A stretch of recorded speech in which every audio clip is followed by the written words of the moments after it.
Usman Kayani is a sales consultant and founder of Guided Growth, whose transformative strategies and real-world insights empower CEOs to build thriving businesses that no longer rely on them. I grew up with immigrant parents that came in the 70s. We were so poor that you would use tea towels as nappies. I remember always wanting to make some money and want responsibility because there was a lack of that money and responsibility at home.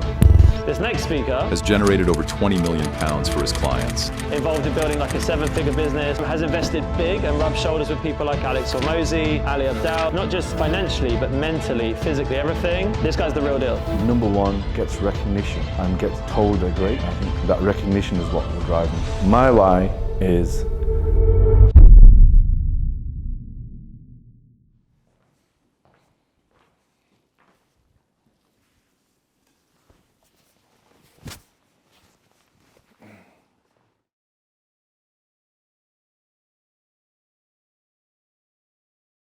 my name is Usman Kayani.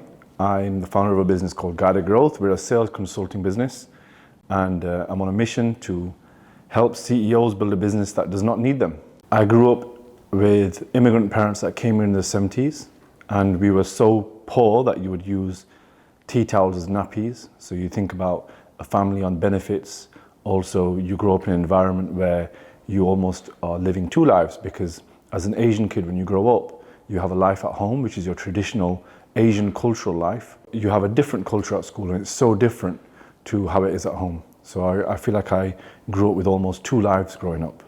And then I grew up, I would say, as a confused and lonely kid in my early teens, and leading up to my late teens, I'd say I got still a bit more of a sissy kid with no direction, but definitely very savvy to make money. Even at 14 years old, I was looking to sell mobile phones and trying to make a buck wherever I could. And I was one of the first kids in my secondary school who started a paper round. And I remember as soon as I was old enough to do a paper round at 13 years old, I was out doing it. So whatever job I could do, I was willing to do. And I remember when I did the paper round as a 13-year-old kid, the only next level job up from that was as a 16-year-old being able to work in a restaurant, which I managed to do at, I think, 15 years old. So when I was 15, I remember lying about my age to multiple restaurant owners saying I'm 16 just to be able to get a job. And I remember always wanting to make some money and want responsibility because there was a lack of that money and responsibility at home.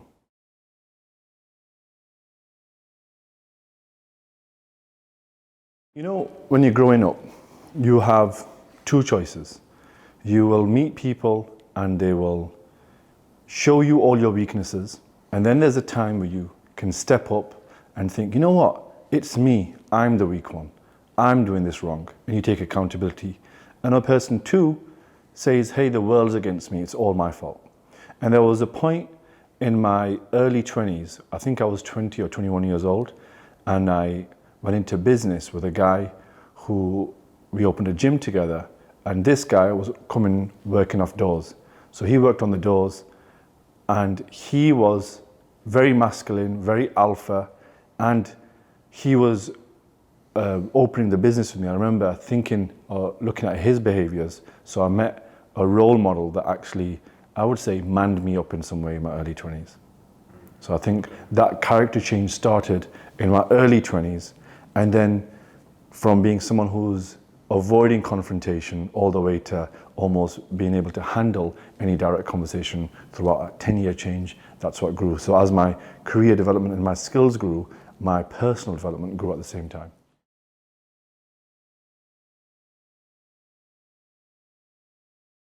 I didn't know anything but work. I think because I subliminally saw my dad work, my dad would leave the house, I think, around 10 or 11 a.m. And he would come back at, I would say, 4 or 5 a.m. So he would graft all night, all day. And remember, he's feeding 7 kids. And this guy, I remember finding police reports where he had racial attacks against him and carried on working. I found police reports where someone had damaged his car and he carried on working. He worked through the 90s and the times where in the Pakistani community, taxi drivers were abused in the streets. And there was a term where people used to go out paki bashing. So he grew up in the era there. And I remember him telling me how he worked so hard that he had to massage his own calves to continue driving. So he would sit and massage his own legs. And I remember him never complaining about how hard his work is. He would just come home and he would just want his dinner and just want the kids to be quiet because he was already grafting so hard. So he just wants everyone to be focusing on what they got and he's focusing on providing with never complaining about the sense of responsibility and work. And I think by seeing that thing where you think, I should be earning my own money. I don't need to be dependent. If I had seen someone, a parent, just because when I think of the generation now, because they'll be growing up as parents, as slobs for the next generation, the only reason I knew how to work was because my dad was never on the sofa. He was never relaxing. I don't think I've ever seen my dad lounge on the sofa before, ever.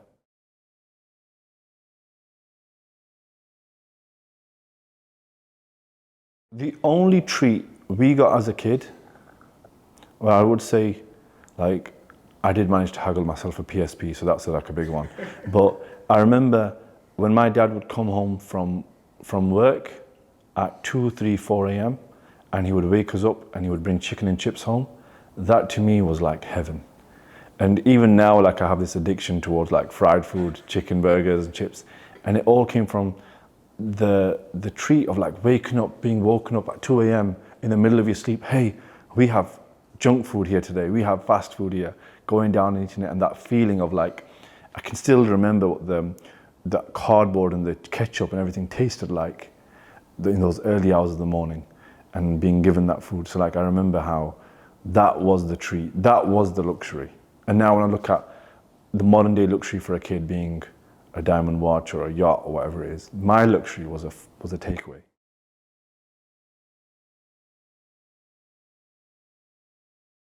No, all in my late teens and early 20s, all I said is I want to be a millionaire before 30.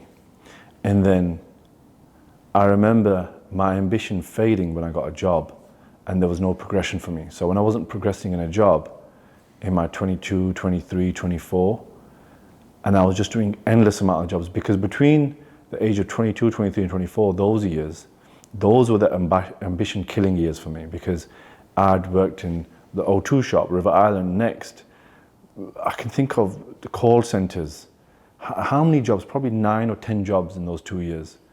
And selling coffee machines, doing all of those jobs were the ambition killers because I just became a guy who's not developing skills, who's just working job to job.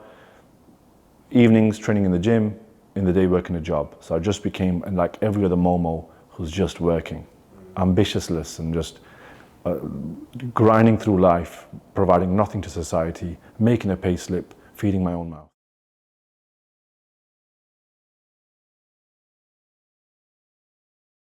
Yeah, I see people all the time and they had this ambition, but they were lazy. I'm lucky that I worked early because my ambition, when I did reignite my ambition again, my ambition found hard work that already existed. I had a pace that already existed. When I combined that pace, I supersetted a pace with my ambition, and then that led me to be able to achieve whatever I wanted to. And now I can achieve anything I want. Like I was saying to someone recently, I feel like I can achieve anything. And that person went, I think you can. Because when you believe that there's no barrier on you, what can you achieve?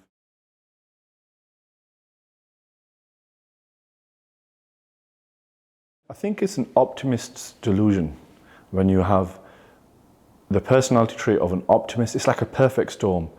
You're an optimist, you're a dreamer, you combine that with a bit of delusion, that's the perfect recipe for accomplishing anything you want.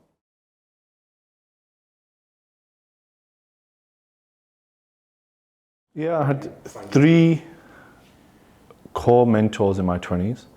One I met at 19, one at 24, and one at 27. So every 3 years, 4 years, I got a new mentor. And these mentors were managers or business partners that I worked with. So then I learned different skills from each of them.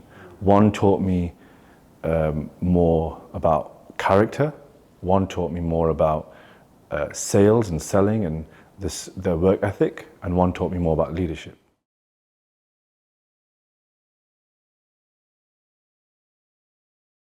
You have to have gone through a lot of pain and seen really bad days for you to be able to work out what does good look like. And then those bad mentors, those bad leaders that would blackmail or put a type of pressure on you that doesn't need to be there, those are the people that can make you feel that pain that you think, right, this isn't what I want. There's something more that I want. And they're the ones that actually allow you to grow, because at every stage of resistance and a roadblock, every time you get through it, you build a new level of resistance. So if you get hit with a new obstacle, you go through it. Think of any business person. When you're trying to make your first million, there's these initial roadblocks. Oh, you don't know how to make that much money, you don't know how to manage money, you don't know, you might want to spend all the money at once that you make. Then at 10 million, there's a new roadblock. You get distracted by things with them. Now you have a bit of money. And then at 100 million, what kind of roadblocks come up? At a billion, what roadblocks come up? At every stage, you find bigger roadblocks, and your character defines whether you get through them. And my early roadblocks were the ones I had to get through to get to where I am now, to move to the next stage.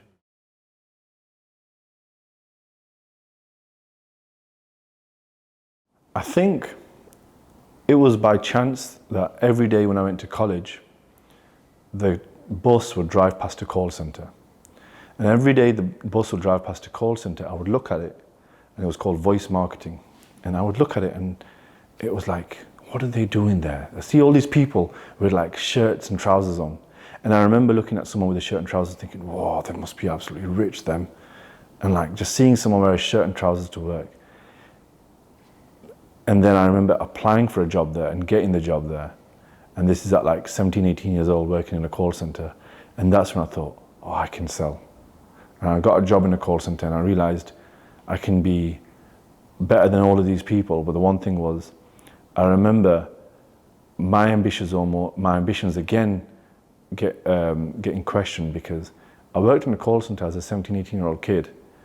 And there's all these people there in their 40s working there. And I remember looking at them thinking, why are you still here?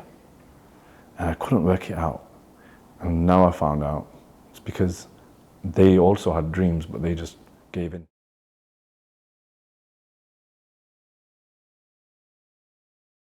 They just get slapped in the face because life is hard.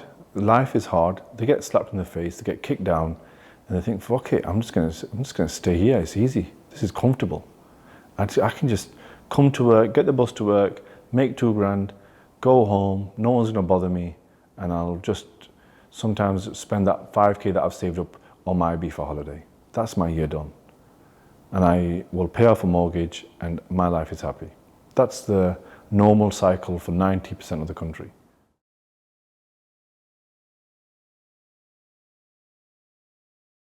My why is I want my skill set to match my ambition. And when my skill set matches my ambition, I can move on to the next stage of my life, which is to explore and be better internally. There's an external reality that you need to create. People talk about being spiritual first. I think that you need to do the bare minimum, provide first, and actually get your house, your people around you comfortable, and then develop into the next level of life where you can actually give and return back to the world. And I think I've heard this saying, which is there's 4 phases to your life. If you think about your life in 20-year blocks, the first 20 years of your life is just about getting through life, not going to prison, just not making a major fuck up or an error. That is your first 20 years of life. The next 20 years of your life is about mastering a skill. From 20 to 40, your job is to master one skill and get good at one thing. Then 40 to 60, your job is to invest back into your family. So now you've done your not going to prison, not fucking up. You've done your initial 20 years of learning and mastering a skill. 60 to 80, the final thing that you're working on after 40 to 60, which is the family, it is you are now giving back. So you're giving back to people who are now between 20 and 40, or 0 to 20. So there's your early stage of not fucking up, there's the 20 to 40 stage of learning the skill, 40 to 60 stage of family time and investing in your future family, and then 60 to 80, which is investing back into people who are younger than you and returning the favor.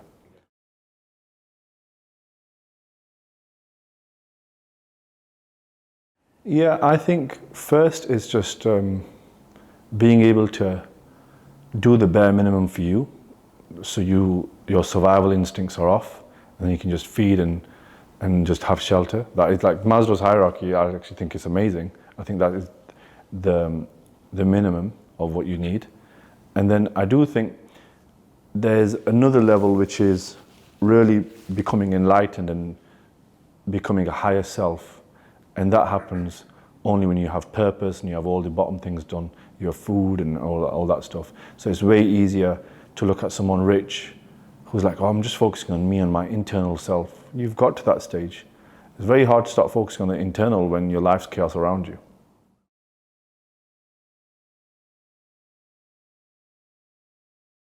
There's two sides to it. One was about my own career path, but there's another side to it. Because if my goal is to be a great leader for me, because I know that I want to be good, what's the ultimate level of being a great leader? Well, it's becoming a leader amongst leaders. So if I can develop 1,000 other leaders or 100,000 other leaders, I am now an exceptional leader. Because it's easy to develop someone who's like frontline, but imagine developing generals, imagine developing kings. Those people are another level above. And that's the thing about developing leaders. And then the other part of the personal mission side is, in my 20s, I came across so many poor leaders. And these people were the ones that stopped my growth. And I look back and think, if I had all the right people, I would have been 10 years ahead. So how can I save 10 years for the next person? It's by giving them all the lessons that I had to learn myself.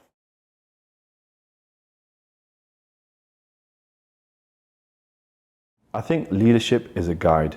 Leadership is a guide helping another person not make the mistakes that they've made. And then leadership is also coaching. Leadership is also holding someone's hand through tough times. Leadership is also kind. Leadership is also empathetic. Leadership is also sometimes harsh and brutal.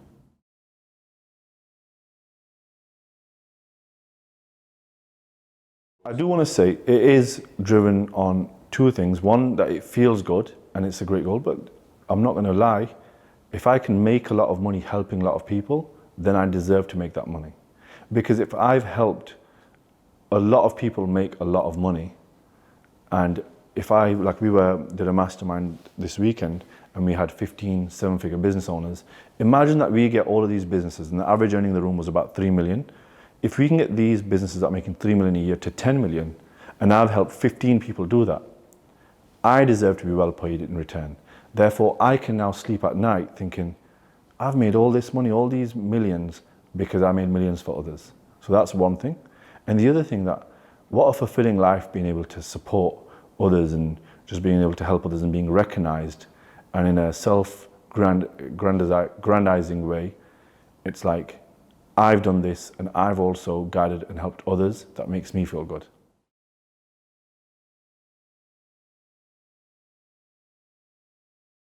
I think it's missing right now because the way you make money right now is, as a teenager, you just jump onto the internet and click on a keyboard and you can make money.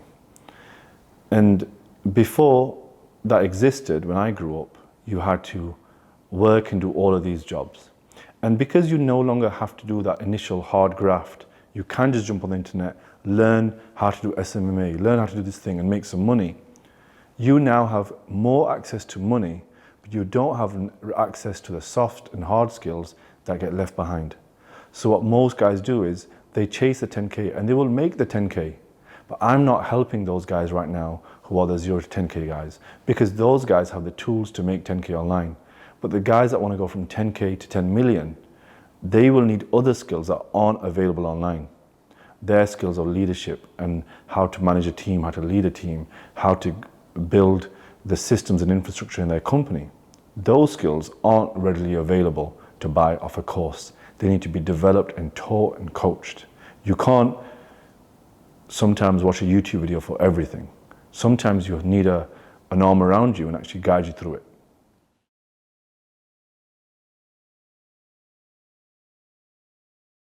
No, I think a great salesperson doesn't need to be disingenuous, but some people, the crony salespeople, can stand out because they're the ones who get the reputation. But the great salespeople are the ones that can influence without lying, and that's what skill is. If I don't have to cheat to do it, I am great. I've used my words and my influence the right way.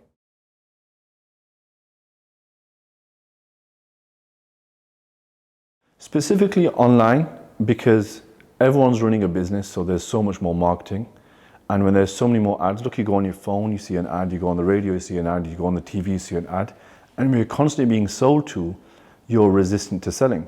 And the more resistant you are to selling, the more the seller has to do to convince you. Therefore, the following path when you're so highly resistant is to promise you the world. And say, oh, you'll actually do it within 20 days when it takes you a year. You'll actually do it within 3 months, or we'll get you that even quicker. So it's the more sophisticated the market, which basically means there's more advertising and more lying and more claims and more bold guarantees, the more the market eventually will resist, and then eventually it'll reset.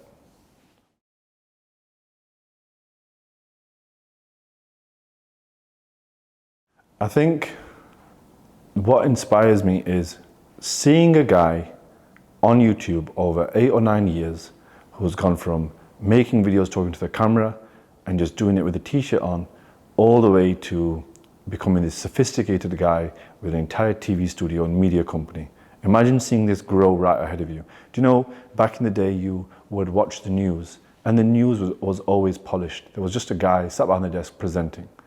But then imagine seeing someone, a news channel, grow right in front of your eyes. The guy who's in the street presenting all the way to now having a studio. When you see that progression, it removes that limiting belief for you that you've just watched someone do it right in front of you.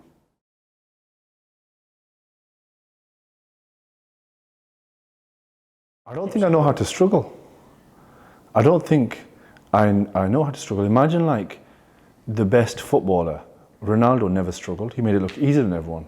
The best tennis player doesn't struggle. They make it look easier than anyone. So anyone good doesn't make it look like a struggle. They make it look easy. And that's why they're good at it. If they're a struggle, they're not going to be good at it. So the whole point of why someone will be successful is because they're not looking like they're struggling.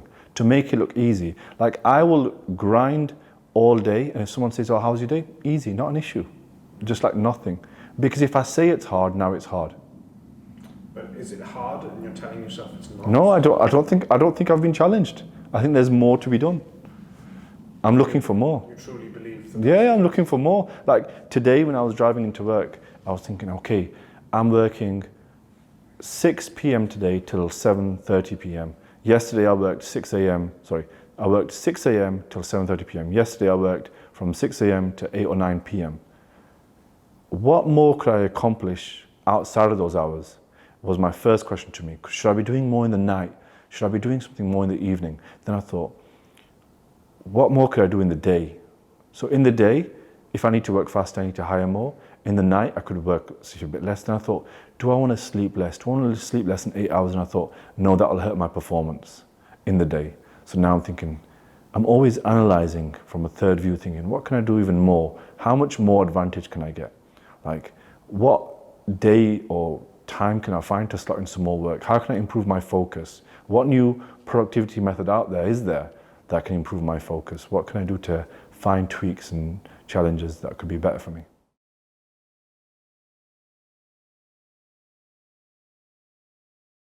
The mission for Guided Growth is to support CEOs build a high-performing company that does not need them. Because if you can build a company that doesn't need you, that means you built it correctly. That means you have to let go of skills. In a CEO's development, at every stage of growth, you have to let go of more. So I'll tell you, when I started this business in August 22, I was editing my videos. Eventually, I had to let go of editing those videos and hire a freelancer. Then, after the freelancer, I had to let go some more and hire an agency. Then, after the agency, I have to let go some more and now hire a staff member to do it all for me. Then I had to let go some more and let the staff member hire somebody else to do it for him. So you let go of more and more control as you grow. And when you can do that in every single area of your business, not just the creative, so the sales, the delivery, the IT department, the finance, at every stage you let go, you now are an expert and you run your own business.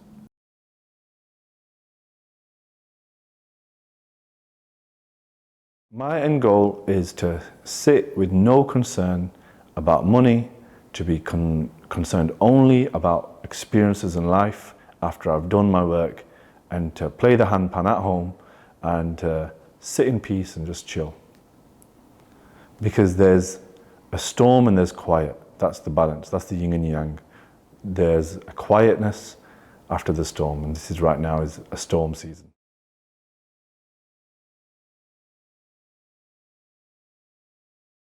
Exactly that end goal. The end goal is a success. Just like, imagine, do you know, the lack of something defines the success that you want later. So if you had a lack of parents when you were young, your success could be just want to be a great parent. And this is why you can't, like, I would say I'm in the money game, because I'm in the game where it's about making as much money as possible.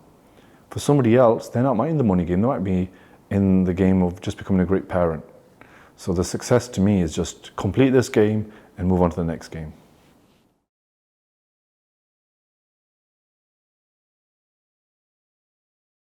Because if the more people you help, so think of this, to know what is good, you got to think what bad looks like. Bad looks like, I'll say it for a guy because I think everyone has their own responsibilities, but let's say there's a guy, he works a job 9 to 5. He goes home and then he cracks open a beer, sits on the sofa, watches TV till 10 o'clock at night, wakes up the next day and repeats. And he lives his entire life like this again and again. He's done no good to society. The world would have carried on if he never lived that life, the world would have carried on the same. There's going to be no change. And now compare this guy to someone like Elon Musk. Has the same hours in the day, has the same time in the day, but this guy changes so many industries, changes the world, maybe even takes you to another planet. How can two humans that were born the same way change the world? One changes the world and one doesn't. That was an internal thing that would have happened. That's someone's drive.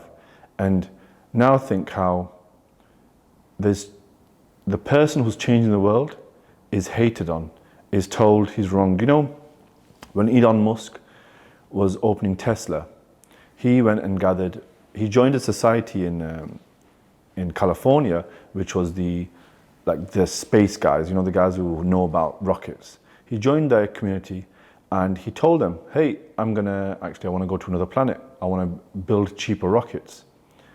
And old guys laughed him out the room and said, go and just enjoy your money elsewhere. Go to an island.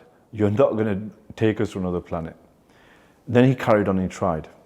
And I remember those were a lot of the heroes that he looked up to, that they laughed him out the room. Then they did an intervention for Elon where the same group had made a compilation of rockets blowing up and people failing, and it was an hour and a half long, and they sit and made him watch it. They made him watch how others have failed to convince him not to go down the path, and he still carried on and it drove him. Because the person who's going to be successful looks like a weirdo, looks weird, looks different. That person doesn't look like anybody else, doesn't think like anybody else. And you know, when you think of Elon's thinking, he just saw it as a business. The reason why we are not in space and the reason why we're not going to planets is because it's currently not cheap enough to fly. So I see it as a business. How can I drive down the cost of an aeroplane or a rocket to be able to make it cost effective to fly? Because if we can fly to space, we can do the next thing. So he just saw it as a business. And also, he saw it as a business person. There's a gap in the market. There's an opportunity in this market, which currently it's too expensive to do this thing. I'm going to find a cheaper way and produce this cheaper way. And that's how he managed to do it. So when you think of the world in the basic economics of supply and demand, and then you think of how people can accomplish more just by having a vision, the world would be so different if everyone was thinking bigger. In my experience, because I've grown up with no money, the guy in the back is wanting it more and is willing to grind all the way to the end of the race. The guy in the front is going to take a little break. He's going to rest for a little bit. He's going to be like, oh, everyone's already I'm ahead of everyone. I'm just going to chill for a bit. I'm just going to take a little break. And then the guy in the back is like, I'm starting in the back. There's probably like 10 guys that start in the back, but one of them believes in himself enough to be able to get to the front. And that one who started in the back is the one that gets ahead of everyone.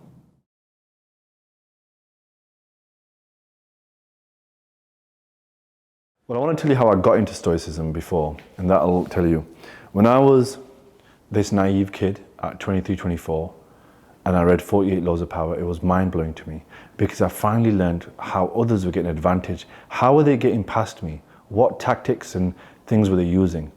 And then once I read 48 Laws of Power, I remember feeling angry. I remember thinking, everyone's using these tactics and I'm too nice.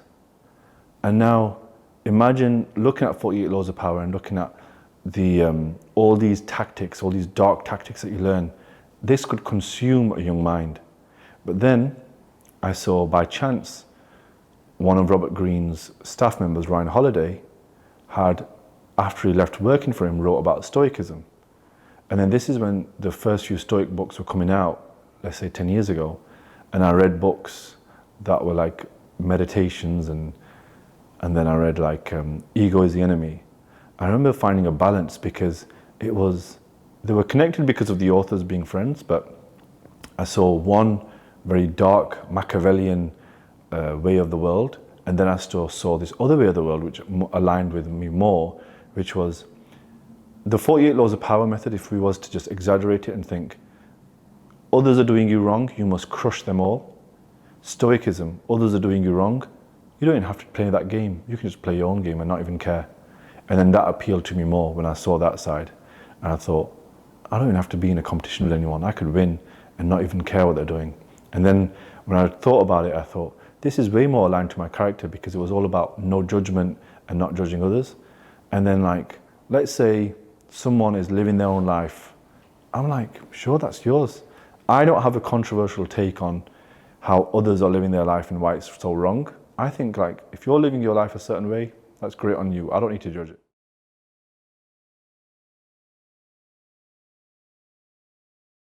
When I went to get my GCSE grades at 15 or 16 years old, I think I was 16, and I've gone to school and I remember stood there and I was about to open my GCSE paper with all the results.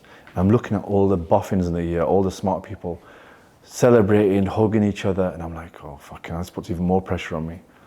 And I remember even me knowing I'm not going to get good grades and telling my parents I'm not even getting my grades. They'll send them to the house. But I went to school in secrecy to get my results. I remember reading down the paper. I remember before I opened it, I was thinking, I think I'll get some C's. Maybe will I have got a B? I knew deep down I would never get an A because I wasn't in those sets. I wasn't ever told I would get an A. But I was like, is it possible for me to get a B? Do you think I'll get a C? I was like thinking, do you think I've passed how many? And I was thinking to myself, because 5 A to C's was the goal. Everyone wanted that. And I was thinking, maybe I've got 5. And I opened the paper and I read it and it was like E, E, E. There was not many F's. But then I thought to myself, fucking hell, I'm not even close to a C here. I'm not even a D. And like maths, I was 1 mark away from a C, and then I got maybe 1 C in a subject that didn't matter. And I remember looking at it and thinking, yeah, it's my fault that. Yeah, and then I just took ownership straight away, and I just walked off and just went to college. I just remember thinking, right, I flopped that.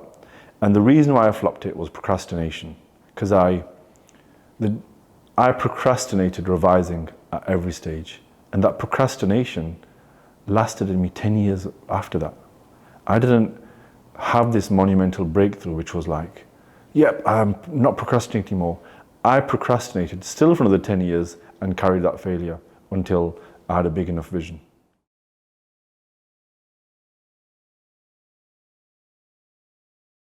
I'm still trying to work out what happened because I had maybe some sort of character change, but now I think I was always curious.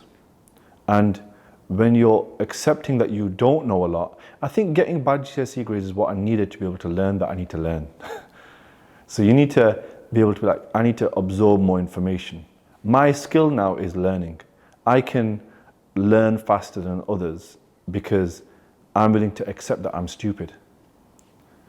So the accepting of like, I don't know anything, there's a saying which is, you'll never be wise because you think you're wise. And I don't ever think I'm wise. That's why I want to keep learning.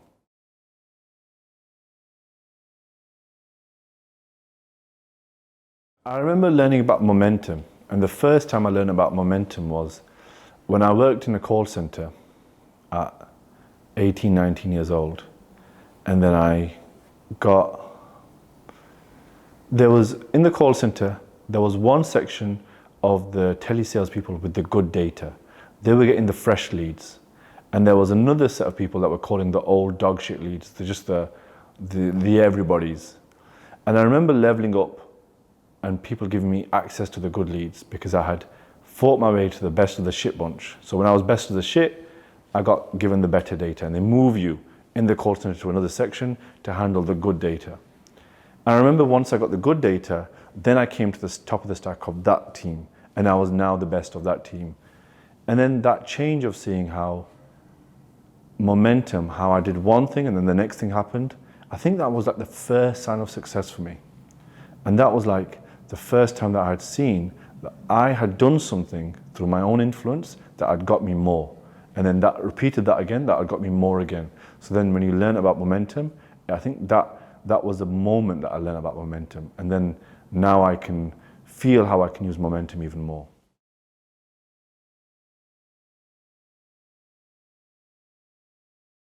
I remember when Nike released some trainers called Shocks. And these Nike trainers, I think they were maybe 80, 90, 100 pounds. I remember all the cool kids in school, because I went to school in an area which was a nice area. I remember all the cool kids, and all the kids were getting these Nike Shocks. And the only way for me to get that design was to buy the fake version, which was 20 quid in the market. I remember getting the fake version and walking to school and people calling them space shoes. And I thought I was going to get these like shoes and it was going to look like I was going to imitate the great ones, like the great Shocks. And I learned there's no cheat code. I had to get those trainers myself. No one was going to give them to me because my parents couldn't afford to buy £100 trainers. And the solution that I had found was to wear the fakies and the cheap ones. And you learn these lessons because you'll probably repeat that again. I remember there was a time as a teenager I bought a fake watch, and then eventually I thought, I can't wear this fake watch. Then I bought some fake clothes from Turkey, and eventually you grow out of it. And I'm not a big designer guy, but it's the imitation and giving yourself that dopamine hit that you've already accomplished it. So if I was trying to give myself a dopamine hit for accomplishing something that I never accomplished, when I realized it was a fake dopamine hit, it was just hurting myself, that was a great lesson I had to learn. I probably failed at it many times.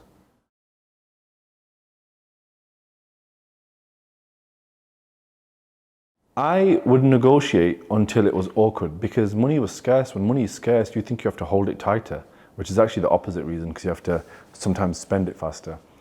But when resources are tight, you think you have to limit them, and that's when you haggle. And I wouldn't mind haggling because I knew I don't mind being awkward in the conversation.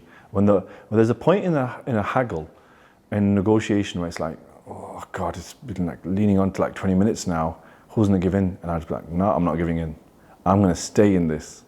And I'm gonna stay in this like place of like negotiation. And I think I could always do that. And I think that's why even on a sales call now, if it was a 50, 100K deal, and it came to the moment on the call where it's like, can you actually change it for me, change this deal? I'm like, nope, I'll keep my stance.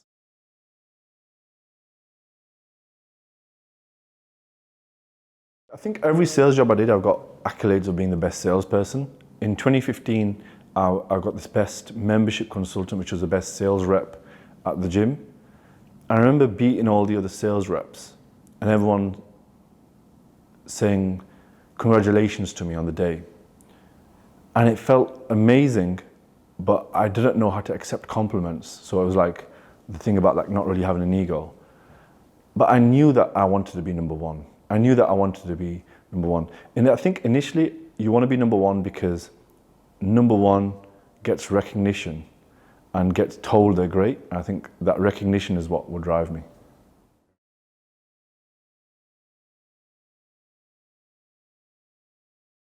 You need to know what good looks like to be able to ask for good. So if you ask for more from others, you need to know what great looks like. And that comes from doing first.